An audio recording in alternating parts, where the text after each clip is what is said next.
Ce monument, que les Français appellent la consulaire et que les Algériens appellent Baba Merzoug ou Père Fortuné, est un monument qui a été installé à Brest en 1833 pour commémorer la conquête d'Alger par la France en 1830.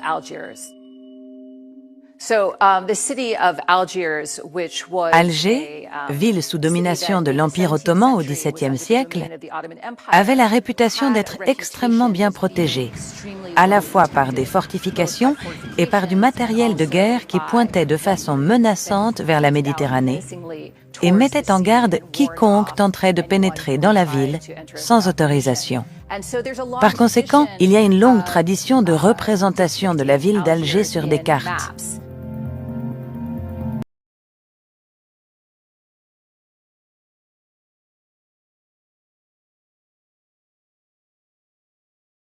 De la ville d'Alger sur des cartes.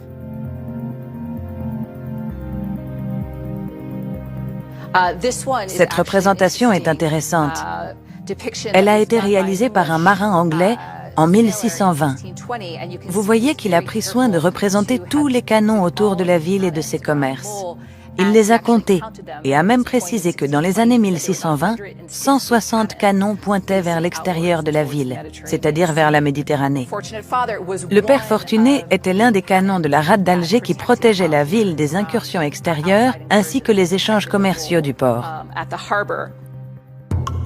Si Alger est aussi bien défendue, c'est que la ville a beaucoup d'ennemis, comme Tunis et Tripoli, qui forment avec elle les États barbaresques d'Afrique du Nord. Alger s'est spécialisé depuis le XVIe siècle dans la course. La capture par des corsaires de navires chrétiens dont les marchandises sont saisies et les occupants réduits en esclavage.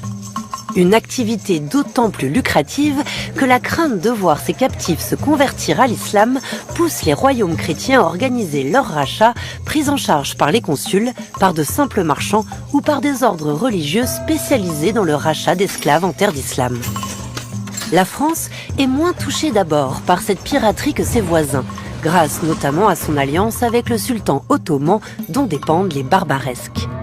Mais le pouvoir du sultan s'estompe en Afrique du Nord. De plus en plus de sujets français sont faits captifs et cela devient au XVIIe siècle un enjeu central pour la couronne que de régler le problème.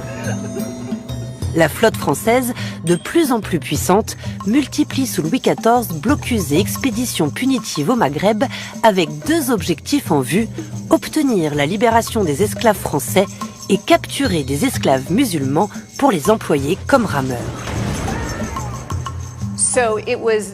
C'est en 1683, lors du bombardement d'Alger par l'armée française, que le canon Baba Merzoug, ou Père Fortuné, est devenu célèbre sous le nom de la consulaire.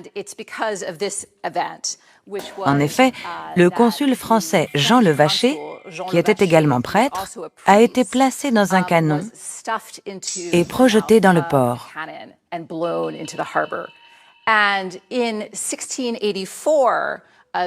Et en 1684, les Algériens ont envoyé un émissaire à Versailles, en partie pour tenter de signer un nouvel accord de paix avec la France,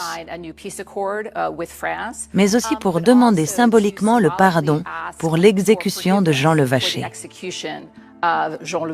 Cet événement était si important qu'il a été l'un des nombreux événements commémorés par une série de médailles frappées à la fin du règne de Louis XIV.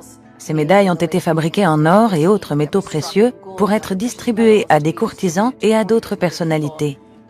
Conservées à la Bibliothèque nationale de France, nous avons aujourd'hui la chance de pouvoir vous les présenter ici. Ces tensions entre la France et l'Algérie ont atteint leur paroxysme au XIXe siècle, lors de la conquête française d'Alger en 1830 sous Charles X, qui a inauguré la présence coloniale française à Alger, qui s'est prolongée jusqu'en 1962. Pourquoi Charles X, à la veille de son renversement par la Révolution des Trois Glorieuses, choisit-il de lancer cette expédition d'Alger ?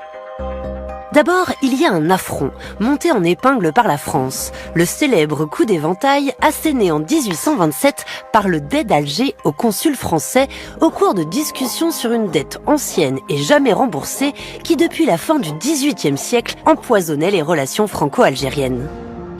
Ensuite, il y a les difficultés intérieures que rencontre alors le roi. Charles X envoie sa flotte à Alger en espérant que cela suffira à redorer son prestige, à éviter la révolte qui gronde et à satisfaire des généraux en mal de bataille et de